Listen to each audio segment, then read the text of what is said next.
बड़ा action. Kotak Mahindra, IDFC first और PNB पर लगा लाखों का जुर्माना।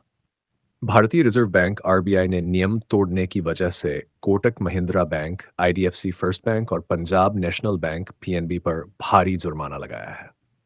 कोटक महिंद्रा पर 61,40,000, आईडीएफसी फर्स्ट पर 38,60,000 और पीएनबी पर 29,60,000 रुपये का जुर्माना ठोका गया। आरबीआई ने कहा कि ये कार्रवाई लोन, केवाईसी और कस्टमर सर्विस नियमों के उल्लंघन के चलते की गई है।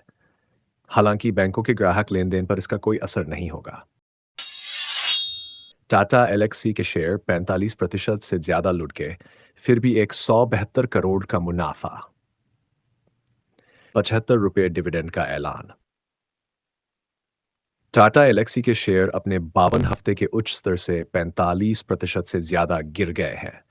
इसके बावजूद कंपनी ने मार्च 2025 तिमाही में 172 करोड़ रुपए का शुद्ध मुनाफा कमाया, जो जो पिछले साल से 12% कम है। कंपनी ने हर शेयर पर 75 रुपये के डिविडेंड का ऐलान भी किया। ऑटोमोटिव सेक्टर की चुनौतियों के कारण रेवेन्यू स्थिर रहा, लेकिन हेल्थ केयर सेगमेंट में 3.5% की बढ़ोतरी देखी गई। जेनसोल में हड़कंप। सेबी की पोल खुलने के बाद डायरेक्टर्स के इस्तीफे, पीएफसी आयरडा भी एक्शन में। जेनसोल इंजीनियरिंग में सेबी की जांच के बाद बवाल मच गया है। फंड डाइवर्जन और फर्जी दस्तावेजों के खुलासे के बाद 2 और इंडिपेंडेंट डायरेक्टर्स ने इस्तीफा दे दिया। इससे पहले अरुण मेनन भी कंपनी छोड़ चुके हैं। सेबी ने प्रमोटर अनमोल और पुनीत जग्गी पर कैपिटल मार्केट से बैन लगा दिया। पीएफसी और आयरडा ने जेनसोल को दिए 977 करोड़ के लोन की वसूली के लिए कानूनी कदम उठाने शुरू कर दिए। कंपनी के शेयरों पर भारी दबाव है और ब्लू स्मार्ट सर्विस भी ऑफलाइन हो गई। वेदांता को झटका। एस&पी ग्लोबल सस्टेनेबिलिटी रेटिंग 75 से घटकर 67, शेयरों पर दबाव। वेदांता लिमिटेड की एस&पी ग्लोबल कॉर्पोरेट सस्टेनेबिलिटी रेटिंग में भारी गिरावट आई है। कंपनी की रेटिंग 75 से घटकर 67 हो गई है, जिससे पर्यावरण और सामाजिक मानकों पर सवाल उठ रहे हैं। यह खबर 17 अप्रैल 2025 को सामने आई। बाजार में वेदांता के शेयरों पर असर पड़ सकता है, क्योंकि निवेशक सस्टेनेबिलिटी को गंभीरता से लेते हैं। कंपनी ने अभी इस पर कोई आधिकारिक बयान नहीं दिया।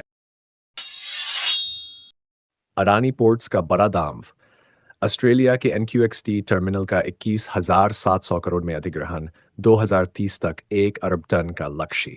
Adani ports and special economic zone ने ऑस्ट्रेलिया के नॉर्थ क्वींसलैंड एक्सपोर्ट टर्मिनल का 50 मिलियन टन प्रति वर्ष क्षमता वाला अधिग्रहण कर लिया। इस सौदे की कीमत 3,975 मिलियन ऑस्ट्रेलियाई डॉलर, लगभग 21,700 करोड़ रुपये है। ये गैर नकद सौदा है, जिसमें एपीसीजेड ने 14.38 करोड़ इक्विटी शेयर जारी किए हैं। एनक्यूएक्सटी क्वींसलैंड में अबॉट पॉइंट पोर्ट पर स्थित है और कोयला निर्यात में अहम भूमिका निभाता है।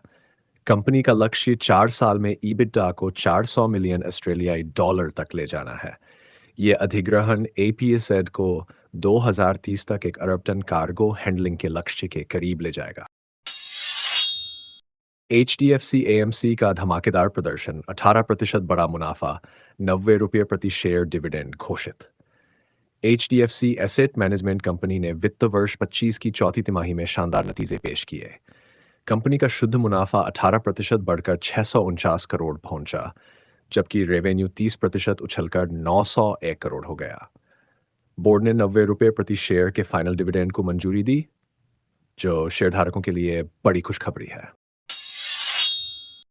आईटीसी का बड़ा धमाल, 472 करोड़ की डील से शेयरधारकों को खुशखबरी, सोमवार को शेयरों में उछाल की उम्मीद।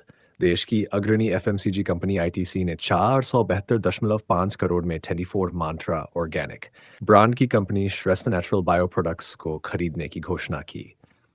यह अधिग्रहण आईटीसी के ऑर्गेनिक प्रोडक्ट्स बाजार में दबदबे को और मजबूत करेगा। गुरुवार को मार्केट बंद होने के बाद दी गई इस जानकारी से सोमवार को आईटीसी के शेयरों में तेजी की उम्मीद है। रिलायंस इंडस्ट्रीज की बड़ी बैठक, क्यूसोर नतीजों के साथ डिविडेंड का ऐलान संभव। रिलायंस इंडस्ट्रीज की बोर्ड मीटिंग 25 अप्रैल 2025 को होगी, जिसमें जनवरी मार्च तिमाही Q4 FY25 के वित्तीय नतीजों को मंजूरी दी जाएगी। कंपनी डिविडेंड पर भी विचार करेगी, जो शेयरधारकों के लिए अच्छी खबर हो सकती है। आयकर जीएसटी की अफवाह बेनकाब। 2,000 रुपये से ऊपर के लेन देन पर कोई टैक्स नहीं। वित्त मंत्रालय ने साफ किया है कि 2,000 रुपये से अधिक के यूपीआई लेन देन पर जीएसटी लगाने की कोई योजना नहीं है। सोशल मीडिया पर चल रही अफवाहों को खारिज करते हुए मंत्रालय ने कहा कि ये दावे पूरी तरह झूठे और बेबुनियाद हैं। यूपीआई पर कोई मर्चेंट डिस्काउंट रेट नहीं होने से जीएसटी भी लागू नहीं होता। सरकार डिजिटल पेमेंट को बढ़ावा देने के लिए प्रतिबद्ध है। मार्च में म्यूचुअल फंड्स का धमाका। 9 शेयरों में 1 करोड़ से ज्यादा शेयर जोड़े, 15% से अधिक उछाल। मार्च 2025 में म्यूचुअल फंड्स ने 9 शेयरों में 1 करोड़ से ज्यादा शेयर खरीदे, जिनमें 15% से अधिक की तेजी देखी गई। मैक्स फाइनेंशियल सर्विसेज ने 21% की उछाल के साथ बाजी मारी, जिसमें 13.75 करोड़ शेयरों की हिस्सेदारी रही।